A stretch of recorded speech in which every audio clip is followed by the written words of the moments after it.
Paano maglinis? Sa self-sterilization, kinain. Paano maglinis? Kunwari pag nakita nyo, nangingitim na yung ilalim. New batch. New batch? New batch ba? Paano maglinis? Gagamit tayo ng tongue depressor at cotton. Saka cotton. Cotton. No? Ulitin mo, dali. Ulitin mo. Tang depressor tsaka cotton. Si... Ito tang. Yan. Oh, yellow. Ito. Yun na. Ano? Kaya tinanong paano maglinis ng ano? Parang may wax ba? Kasi sa clinic, minsan nalilimahin ng itim niya sa ilalim. Siyempre kung paano natin alagaan si patient, paano natin gusto tayong alagaan. Siyempre, gawin na natin kay patient. Siyempre kung madumi na yan, di ba? Gusto nyo ba na kayo sa inyo din gumamit ng maduming bagay? No! Balot nyo lang yung cotton sa talit. Tapos, Lapit ka dun. lubog. Assume na tuyo na yung... Assume nakita. Iyan nyo. Lubog. Tapos, scrape nyo lang yung bottom part. Ayan, nakikita nyo yan. May mga ano. Di ba? May mga dumi-dumi. Nangingitim. Nakukuha yan. Ayan, no? So, madumi siya. Ako yung mga dumi. Scrape nyo lang siya.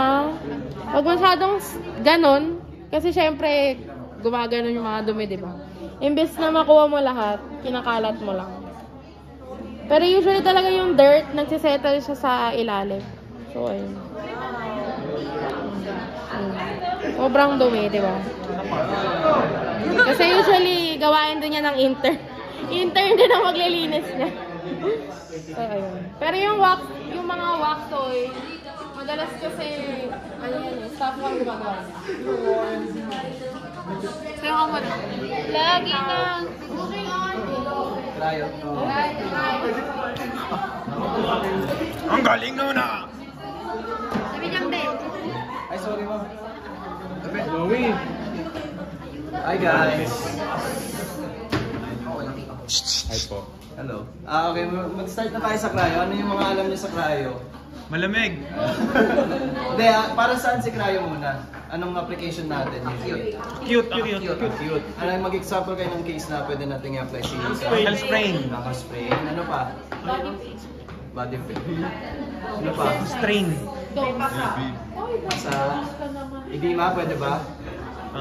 Hindi. Depende. Pwede ba? Ano? Heat increases edema. Increases edema. Ay, ano ba? Ayun. Yes. So, ginagamit natin si cryo for edema, mga maga. Ano meron? Sprays. Pwede edema. Sino pala gusto maging patient? Uy, look! Dali! Ito po, may matanda na.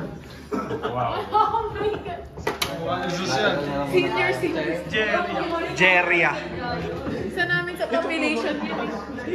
So, bago tayo depende na kasi yun kung mag-ice massage kayo or mag-lalagay lang naman, ng ice pack. So, depende na kung maano yung ice pack nyo. Kaya lagi tayong maglagay ng towel sa ilalim or kaya kumot na pwede nating i-aftercare para iwas sa tulo ng tubig. Siyempre, ice to yung natutunaw. Right?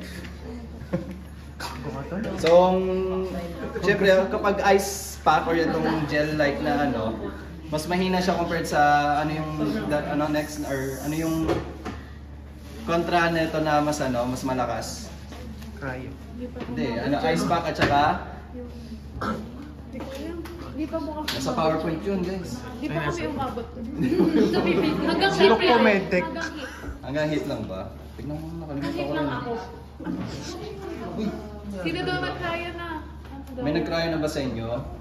Nakakita ng cryo machine. Ice pack at saka cold pack Di yun. ba cryo yun? Dito yung PowerPoint yun. Oo, sige. Alin doon yung mas malakas pala, guys? Yung mas maano yung effect sa ano, or mas malamig. Baka yung cold kasi hawak. Yung ice pack mismo. Kasi ang ano niya, application niya, actual ice na talaga yung ilalagay natin. Si gel light is medyo mahina yung application niya.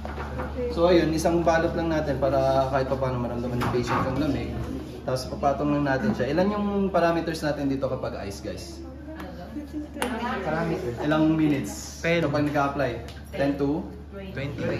Hindi pa ba kayo nakakaano sa apply? Oh no. Kala ko sasagutin na nila lahat eh.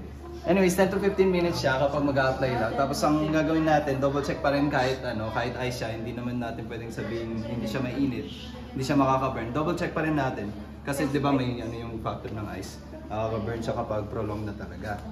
So hindi naman every 5 minutes naman. Kahit tanong mga si patient kung may effect na. Ilang minutes yung analgesic effect ng ice? 5. 5. Ayun, nice guys. Ayun lang, yun lang sa ice pack mismo. Madali lang talaga siyang i-apply. Patong lang. Same with si ice bag, patong lang. Same with the ice bag. Usually sa namin, yung experience ko, yung mga ice bags, binibigay na lang namin sa athletes namin, tapos ito na mag-apply. Pero sa patients natin, hindi natin. Siyempre tayo, hindi pwede tayo baka maano sila. Ayun, alam mo na. Damage yung skin. Medtech. Okay, next. Si Luke Ice Medtech. massage. Ilang minutes tayo kada ice massage, guys? Kukuha ko ng ice dito, sir. May tanong po si Jesus. Yes po. Pwede po ba siyang ginagalaw or static lang po? Ito, si ice pack. Oh, ginagalaw ko na po siya kapag yung ginagawa. Ito, si ice pack. Hindi. Static lang siya. Gets mo na? Mo ka. Binublog. Ay, sorry. Okay lang yan. Si ice massage, guys, saan natin siya ina-apply? Anong cases usually? Cute. Spray. Ay, spray. Sarap lang. Ay, ano ba? Pain. Same lang din? Under. Cute. Pero ang natin dito sa ice massage, mas malakas siya. Kaya ang duration natin or yung parameters natin mas short compared sa 10 din ba? 5. 5 to 10 minutes. 5 to 10. It's 5 to 10 minutes siya. Mas short si ice massage kasi mismong ice na yung ina-apply natin directly to the skin. Kaya ang precautions din natin dito, kailangan may towel sa ilalim para masalo yung tubig. Tapos, since wala tayong ice massager talaga, kailangan kuha tayo ng ice dito. Tapos, kayo na ay sorry. Lilinisan naman. Medtech sila. Tawag doon. Kung hindi nyo kaya yung malamig, kuha kayo ng towel para mahawakan nyo yung ice mismo. Ganyan lang para, tapos i-apply nyo lang sa mismong area or kung saan pwedeng i-ano ng patient. Halimbawa may lat efficacy patient, hindi naman pwede assume na lang natin na pwede. So i-massage mo lang siya sa area ng overlapping na circle. Yes po. Yan. Tapos tatanong mo rin si patient, check nyo rin kung namumula na ganun. Kada ikot nyo, malamig po ba sir? Na ano po ba? Okay lang naman yung lamig, ganun. Parang sa ultrasound. Parang sa ultrasound lang din. Pero, ayun. Tapos i-check nyo rin, punasan nyo rin yung area niya kada apply natin ng ice kasi syempre, para makita natin kung namumula. Ayan o, namumula na agad. So kailangan natin i-double check lagi yung pag-massage natin. So far, meron tayong sa Valenzuela, dito sa clinic natin, dito sa baba. Meron tayong cryo machine. Yung cryotherapy lang nakasulat dun eh. Si cryo machine naman, siya, air application lang siya. Malamig na air ang binubugan niya. Parang aircon lang na nasa tube. So ang application natin, may distance siya usually. 18 inches sa atin yung pagkakaalala ko eh. 18 inches? Hindi. Usually Kahit, tensiometer kasi wala namang specific na sinasabi. Ang gagawin niyo doon, let's assume na ito yung tubo na nagbubuga ng hangin. I-apply lang na natin siya sa area na affected. Tapos hindi natin ididikit ng gano'n, tapos nakastill lang na ganyan. Kasi malakas yung lamig na yun. May ways din siya paano i-apply. Ayun. Pinyar, ganun lang. Parang Ganyan, madalas lang pinyar. talaga. Circular, overlapping. Sir.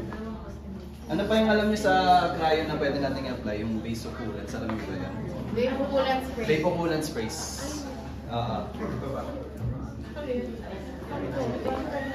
May specific distance siya sa pag-apply natin. Halimbawa si patient meron dito sa MPS, MS. Tama ba ako ng case? Basta yun, i-apply na lang natin siya sa MPS. Tama ko diba? MPS. Sa pag-apply natin, halimbawa nakaano si patient, kailangan muna natin i-stretch yung part na i-apply natin. So ang gagawin natin, so, upuan niyo yung kamay niyo, ganito. Ayan, tapos tingin ka sa right or left, sorry, tapos pababa. Para ma-stretch natin yung upper traps mismo. Nice one, look. Tapos ang gagawin natin sa distance ng vapoculans, 18 inches to 24. Tama ako ng pagkakaalala. Tama ba ako, ma'am? Hindi pa siya nanonood eh. Hindi mo pa nanonood. Ay, 18 to 24 inches yung layo natin kapag mag-spray tayo. So, tansya, wala naman tayong roller talaga. So, itansyan nyo na lang 12 inch to. Tapos ganun nyo na lang konti. I-spray natin pag ganito. Tapos huwag natin ipasok sa tenga, basta above the head. Tapos pag ganun. Tapos balik tayo sa baba. Pataas lang yung application natin ng ice or ng vapoculans. Tapos meron 24 inches apart, 13 to 45 angle. Tama ba? 30 to 45 degree angle. Tapos 2 to 4 inches yung rate niya. 2 to 4 inches per second. Kunwari pagka ganyan, stretch nyo, tapos spray, tapos stretch ulit. Hindi natin madedemo Ang vapoculans spray kasi nakagaan siya for rapid cooling. Pero siya din ang most effective ice mask. Most effective. least. Ilang minutes daw? Tapos, Kung hanggang ilang, wala naman siya sinabing sa minutes talaga. sa ano pa yan? Basta ma-applyan mo lang yung buong muscle area. Sa cryo, kunwari dyan, sa ice massage, not necessarily naman, kailangan hintayin yung parameters. Kunwari, binigyan tayo ng 5 to 10 minutes. Not necessarily naman na maghihintay ka talaga ng 10 minutes kay patient. Kaya nga tayo may rule, anong doon? Ikban? Pag na-reach sa patient ang numbness, ayun, pwede na mag-stop. Kasi usually may mga cases na si patient mas madaling ma-achieve yung numbness, ganyan. So, syempre kung nag-numb na yung area, Baliktad talaga. pag tinanong mo si patient na nag-numb na, pwede na kayo mag-stop. Yun lang guys. Yay! Perfect. Iyak na kayo tanggalin nyo yung tubig sa loob. Then, na-upload naman Lagyan nila. nyo pa sa box. Look, magba-make up!